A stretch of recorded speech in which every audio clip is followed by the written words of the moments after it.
Yes, this is the African Updater. Kama kawaida, I'm back here with you guys. So before tuendelee, si mnajua tu sheria vile ukua. Before tuendelee, I'm going to give you one second to subscribe and to hit that notification bell. As I always say, apparently most of you are still watching my videos but have not subscribed. So I'm going to give you a second to subscribe ndio tuendelee tujue itakuaje, si ndio? So do that and then I'll be back.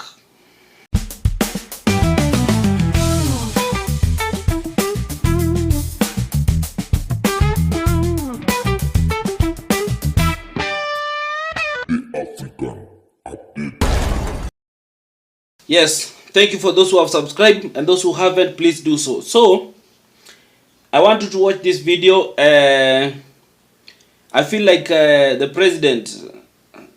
our president is now starting to another kudeal na Gachagua. Is trying to contain Gachagua, and is making some strategically moves because of the newfound love between the bromance between Raila and Ruto is now sidelining Gachagua, and the Gachagua allies are being removed from key committees in parliament, so in the National Assembly and in the Senate. So watch this first and then I'll be back kama kawaida to give my reaction na tujue itakuwa aje.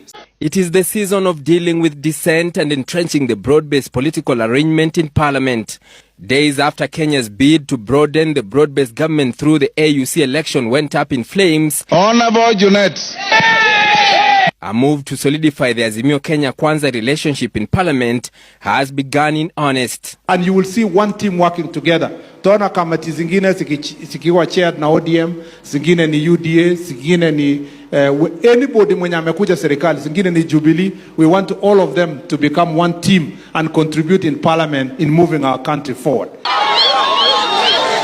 The parliamentary purge targeting former DP Rigathi Gachagua's allies last week, sweeping through the National Assembly Tuesday. In looming changes to leadership of at least 18 departmental committees, Kiharu MP Ndindi Nyoro, who has been accused of being a bystander in combat, is said to be one of those on the firing line, with his lucrative budget and appropriations committee set to be handed over to the Azimio coalition. Yes, so I believe you've listened to that audio, and it is of the mostly Rigathi Gachagua allies who have been removed from key committees in the National Assembly and in the Senate. And I believe this thing was coming. Anyway, it was coming. It was just a matter of time. And the president, there was a meeting in State House, and some of these things were agreed. So some of those changes are going to be made this week, and some of the key casualties is especially Ndindi Nyoro. You know, Ndindi Nyoro has not picked a side. He has been sitting on the fence. He has not picked a side. He did not take part in impeaching of Gachagua. He has not been talking politics. He has just been working. So no one really knows his next move or which move he's going to make. So I think it was just a matter of time, because the president maybe felt like, you people are no longer serving my interest. Let me replace you with the ODM. So ODM and Kenya Kwanza are going to take some of these key committees positions to try and now expand that broad-based bromance that they now have between Raila and Ruto. But I feel like ODM ODM, I don't know if it's ODM, no. I think Azimio has still been given the end of the tail, which I feel is not justified. They need to be given at least something big, at least the majority seat or the speaker. They need to go for it, or even in the National Assembly they need to get something, because the court already declared that Azimio are the majority. So they should not be given these committees, and then the other Nini remains with those big seats. So I think these people bana, you go for the big thing bana. Hii mambo ingine hizi stories za, because hii kutoa watu wakashaka kwa hizi committees, it was something tulikuwa tumeona inakuja. It is obvious, we know Kenyan politics, we know how politicians work. So There's nothing new there. And you know, this now, like, Ruto is now trying to contain Gachagua and his allies, is trying to sidelight them, and some of these things ndio sasa zinarudi. You see, even that member of parliament for Juja, naitwa nani, I think Kiumburi or something, he has been arrested, and he has been arrested because of something that he said, which for me, I feel like it's not worth arresting someone for it.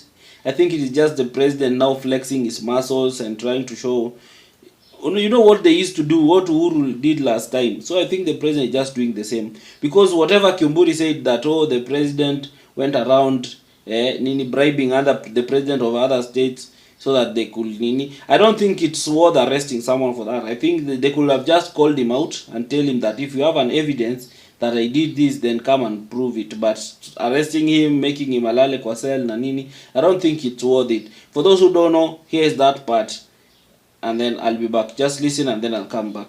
Tuko na hofu katika Jamhuri la Kenya sababu ya kuona pesa za umma zikitumika vibaya kwenda kuhonga watu ndio waweze kumchagua Raila Amolo Odinga ndio awe chairman wa AU huko Addis Ababa. Ni aibu kubwa sana ambayo tumeiona siku ya jana, kuona William Ruto akijaribu kuhonga mapresident wengine ndio waweze kumpigia kura Raila Amolo Odinga, na zile pesa ambazo anataka kutumia ni pesa za umma, pesa ambazo watu wamelipa kodi ndio tuweze kujengewa barabara, ndio tuweze kuwa na stima, ndio tuweze kuwa na maji, ndio tuweze kuwa na pesa za kulipa. Yeah, so it is that part that I feel like he has been arrested for it, but as I say, I don't see the need of it. You know, now Gachagua is now trying to he will now act like the real opposition. Unajua hii makosa yenye, because people always feel like Raila ndiye anafaa kuwa opposition. Unaona? Raila should be the one suffering, Raila should be the one doing all the opposition work. I think now, I don't know if it's a deliberate move that Raila has said, now I'm not going to be in the opposition, I'm going to work with the president, I'm going to make sure that I also enjoy these trappings of power, I also enjoy this ile side yenye iko na joto ya serikali. I think sasa amedecide and Gachagua as amesema wewe deal na opposition. So you want to oppose everything. Kwa opposition, you see how difficult it is to oppose the government, because it's not easy. Fighting the government is not easy, because you fight the government, at the same time you have to watch your back, you have to watch nini, at the same time you have to do a lot of things to make sure that you get information that whatever you're saying is factual, because if you say something that is not factual, you might end up tena being arrested kama vile Kiumburi ameshikwa tena. So you deal with a lot of stress, you deal with a lot of things happening at the same time. And unajua, I think whatever is pushing Raila and the people, especially the people of Nyanza, to now support Ruto is because of the celebration that zenye walifanya. And unajua, some of the things, even it was called out, even Kimani Chungwa called out these people in parliament, even for not Kimani Chungwa, I think it was Sabina Chege even went in parliament yesterday and apologized for some of those things. Same to Junet Mohammed, while they called out those people who were celebrating, because it was very disgusting that we have lost, and then people in a certain region of this country are really celebrating that, hey, the Raila has lost, sasa akuje atusaidie kutoa, surely atusaidie kutoa Ruto na nyinyi ndio mlimleta kwa kiti. Those things doesn't make sense. Tevu, watch these 2 videos, no, actually 3 videos. There's that video of a woman very happy that Raila lost. Yani, someone is very happy that Raila lost, and for reasons that, yani, it's just pure hate. Some things you just call them for what it is. Just the hate, you just hate someone to a point whereby, yani, unashukuru Mungu that someone has lost. Yani, you are so happy baka you thank God that someone has lost. So just listen to what Sabina said and Junet said, and then you listen to this woman, this lady from Nyeri or somewhere in Central, and then I'll come back, I wrap things up. Mimi nafurahia kusidwa kwa baba sana. Hata tangu aingie huko ati aende akatafuta hiyo kiti. Na hisi kushukuru Mungu, na mwambia asiwahi kubali baba asinde hiyo kiti. Na hisi kumuombea. Yeye aachili mambo iharibike. Sasa furaha yetu mimi nilipiga vigeregere sana kuona baba ameanguka. Na pole sana baba, umeanguka. Lakini rudi nyumbani ufanye kazi ututete kwa sababu tumeumizwa sana. Finally, I want to apologize, and please let me this apology go on record to the people, especially from my region, who went out celebrating when Baba lost. And I want to say this, Honorable Speaker, that the Baba win or Baba going to AU, he was not going as Raila Amolo Odinga, but as a Kenyan. It was unfortunate to see people, especially from my region, going out celebrating and saying, come back so that you can go into the opposition. And we need to know that there's time for everything. There's time when people are competing. There's time for seriousness where people need to work. And we cannot politic from morning to evening. But Mr. Speaker, what has shocked me as a Kenyan, Mr. Speaker, and up to now I am still in shock, is not the loss that we had in Addis Ababa. Mr. Speaker, what has shocked me is that the celebration that happened in some parts of our country after we lost that election, Mr. Speaker.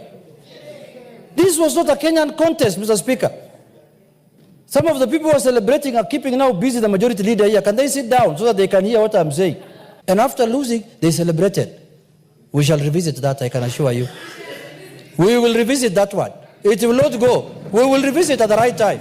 Whatever happened, it showed, especially the celebration that erupted in central Kenya, it really showed the kind of our brothers from Nini, how they perceive, especially Raila. I don't think it, but I don't know, you can't say like if it's a community or Nini, but how they perceive Raila as a person and what role they need to play, because you can't hate someone to that extent whereby you just want him to be serving in the opposition. Who told you that it is easy to be an opposition leader? Who told you it is? Because if it's easy, or if you feel it's something that is God given, then now it is time for you to take up that role, for you to fight now, because it's a fair world. You see, if most of you have felt like you've been in the government, you've been having president, you've been feeling Nini, and Raila's been fighting for Nini, because when some of your people were presidents, when Raila used to oppose them and tell them no Nini, you used to tell him that apana, nyinyi amtaki, you don't want our son, you're fighting our son.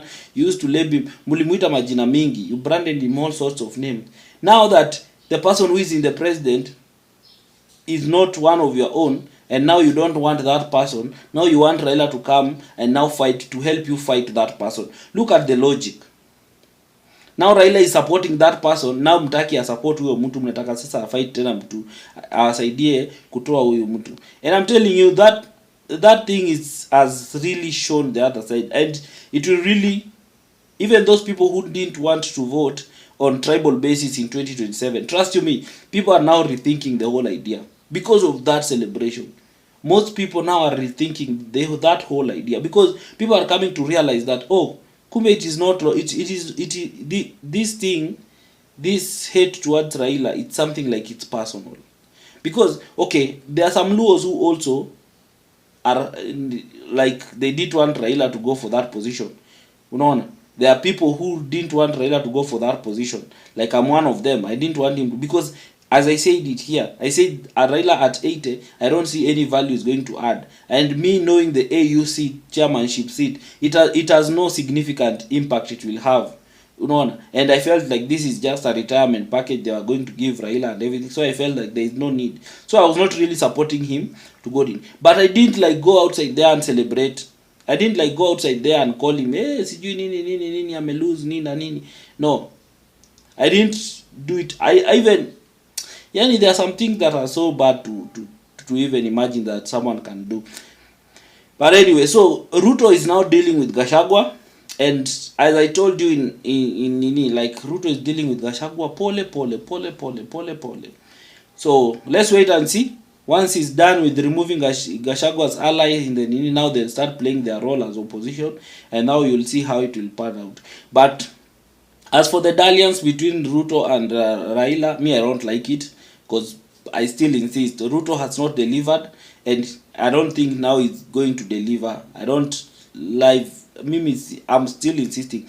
Even if Ruto will be in the ballot, even if Raila push him so much, me, I'll not vote for that guy, because I feel like he has not delivered, and I don't think he'll deliver. So we're just going to add him another five more years of putting us through stress and mess and everything. So it's not going to be, I don't like it. Sipendi, I don't like that relationship they are having.